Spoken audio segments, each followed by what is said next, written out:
What's up, guys? Welcome to Daily Dose of Reddit. This is your host, Zach, and today's subreddit is r/StoriesAboutKevin. This story is called Part 2, How Kevin Managed to Graduate from College with a Physics Degree, Integrated Masters. It was a bumpy ride. Part 2 out of 3. So I hope we established by now that this Kevin is a special Kevin. He is Physics Kevin, except physics didn't sit right with him, as I am about to tell you. His 4th year and his thought process. In case you were wondering, the seagull problem continued throughout all his time in college. Granted that it was less frequent, but he still insisted on having lunch outside from time to time. He still insisted on taking notes on his laptop and storm off when it shut down for lacking battery occasionally. So one day, Kevin shows up with a broken foot and a swollen eye. Of course, me and my friends asked what happened, if he was okay, was he robbed, did he fall from a bike? If you think that the answer is going to be something stupid, you are right. Apparently, he was walking on the sidewalk and a car splashed him with some water. Out of pure spite, he kicked one of those metal concrete balls that the city council puts on sidewalks so people won't park there, hence the broken foot. We laughed, he laughed, this was too funny. But then I said,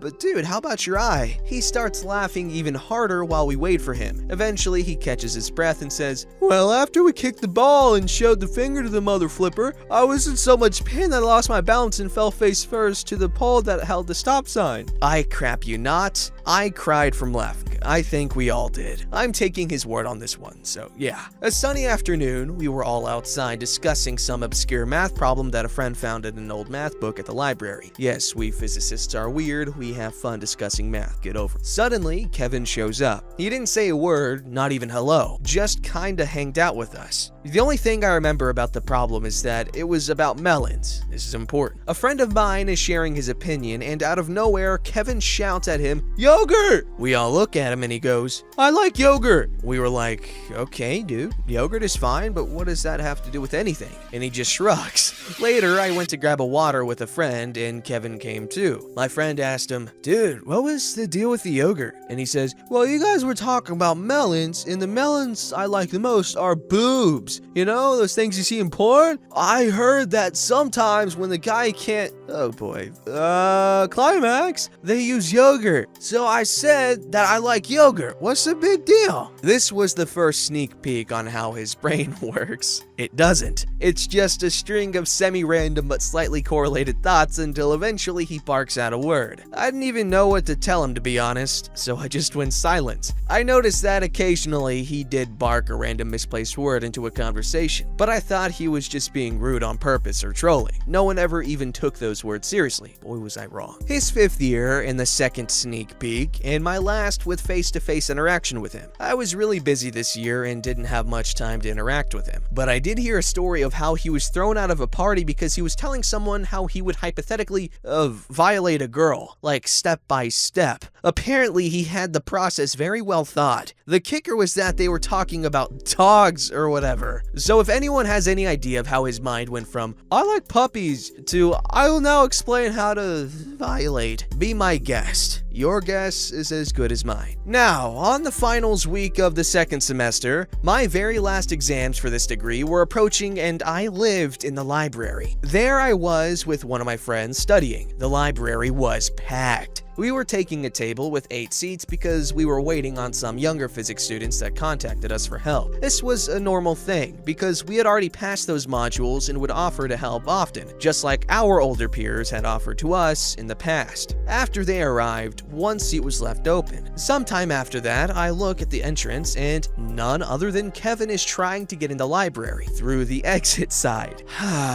Our library had those turnstiles like most subways. One to enter and one to exit, and he was losing a battle with the exit turnstile while trying to get in. I signal him to the other turnstile. He waves at me smiling and keeps trying to enter through the exit.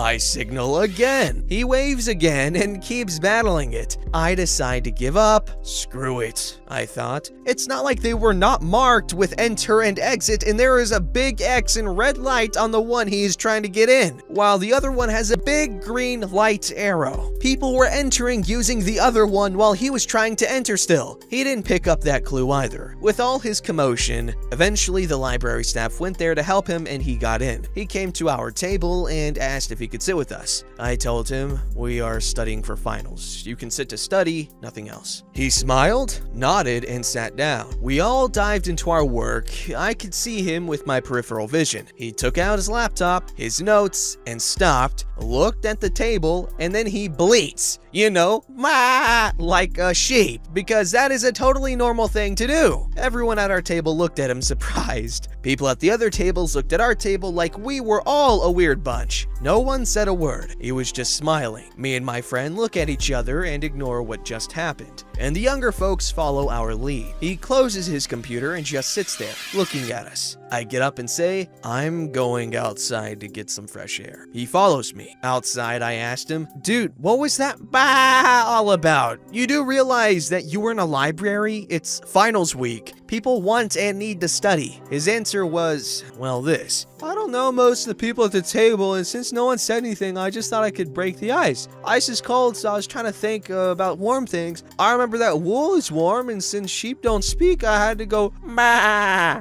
I was speechless. I was positive that he was trolling me hard. I was looking at him, and he had this expression as if he was really worried that people weren't talking to each other and not getting along. What? What? You decided to break the ice by imitating a sheep? Are you on drugs? Dude, I appreciate your concern, but we are studying. If you want to talk to people, go to the cafeteria. A bunch of people from our department are there chatting. He responds with a smile. Oh, okay, thank you. See ya. And leaves. I go in again, told our table that he left, and they pointed out that he left his things behind. I assumed he would just come back for them. He didn't. The library kept them for him until I ran into him 2 days later, and he was telling me how he must have lost his backpack with his laptop and notes 2 days ago on the subway or something, because he couldn't find it at home. I told him his things were in the library. He looked confused. I mentioned the bleed incident. Something clicked in his brain. He smiled and said, good, I'll pick him up tomorrow. I'm not studying today anyway, and went home. 6th year, I was working in another town and didn't witness anything special. I didn't make an effort to actually keep up with his Kevinness. I had someone commenting that he failed a module because he turned in a report that he wrote by himself but put another name rather than his name. When asked about it, he said that he wanted to see what would happen just for fun, since there was no student with that name enrolled on that module. The sense of his actions? It beats me. No sense at all. 7th year, I was taking a second degree abroad, medical physics, and on my holidays, I returned to my country and visited some friends at the uni. I had one single encounter with him. I see him at the entrance of the physics department. Hey man, how are you? He is super happy to see me and shakes my hand, then says, I haven't seen you around. And I keep him up to date with my life. Then ask him if he's finishing his degree this year. He responds, no, I just got my mark on quantum mechanics exam. I scored 1 out of 20. I was like, dude, that's a 3rd year module. How many attempts have you done already? He says, 7, give or take. Scored 1 in all of them. To lift the mood of the conversation, I jokingly said, maybe you should ask the professor to stop normalizing your grade. Math joke.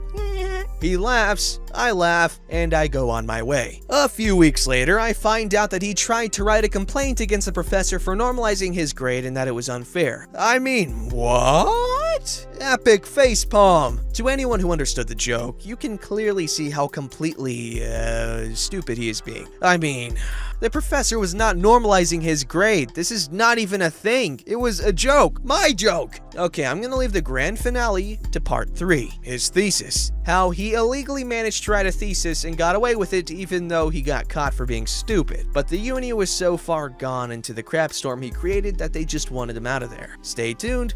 Dude, the Chronicles of Physics Kevin, man, such a wonderful series of stories. Oh man, that guy needs something. I don't even know if help is the word I'm looking for. Maybe a nice, cool needle, you know, euthanization. Kidding, maybe not. This story's called, I Have Known This Kevina from 2 Separate Jobs. Well, I'm honestly not sure how to start/format this, but I have to get this out there to let others know this Kevina. Backstory. I just got a job at Goodwill in my local area and was trying to find a reason just not to say screw it and leave. The Goodwill was the saddest place that I have ever had the unfortunate displeasure to work in, and everyone was either leaving or moving to a different Goodwill. At this point, I'm looking to get a job at a local grocery store with some friends, and my new boss is starting to flirt with me, which I had no idea at the time she was flirting. And to top it all off, we got new shift leads. One of these shift leads was Kevina. Let me say this at the get-go.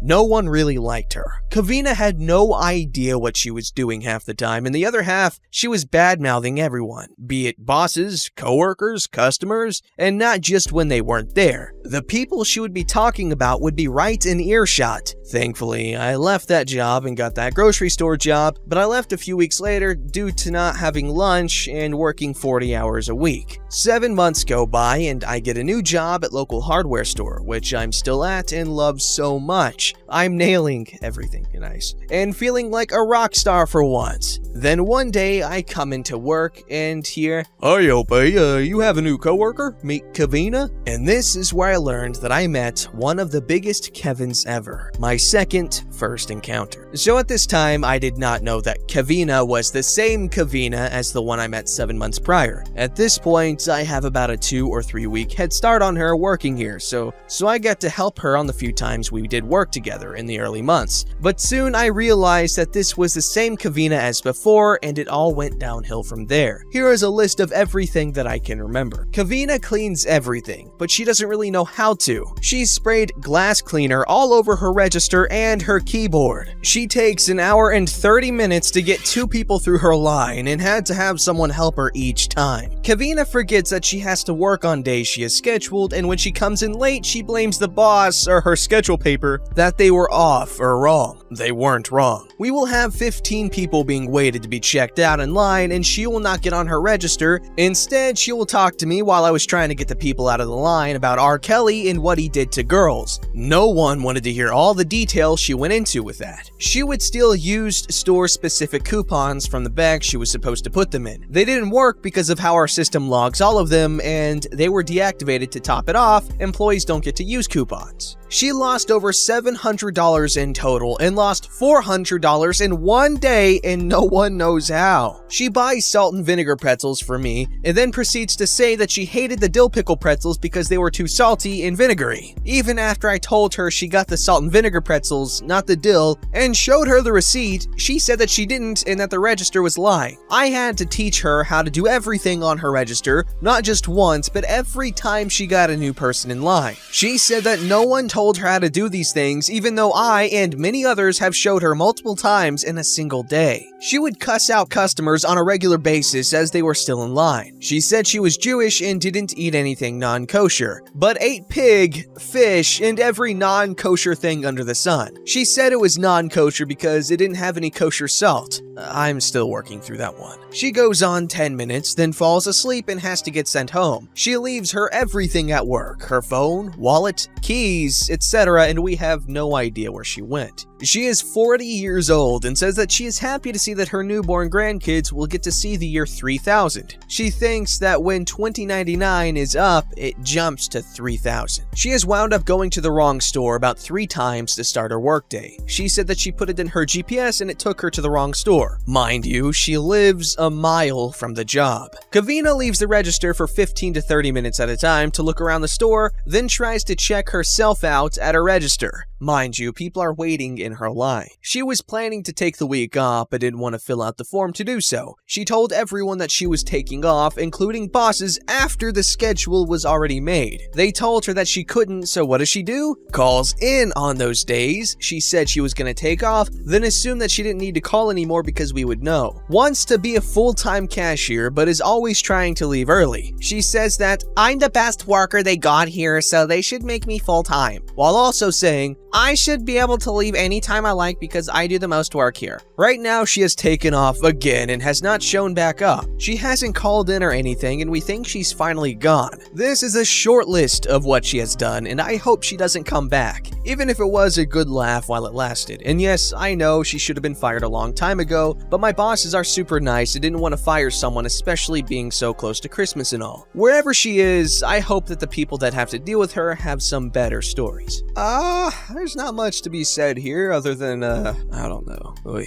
Don't forget to like, subscribe, and hit that bell to never miss an episode.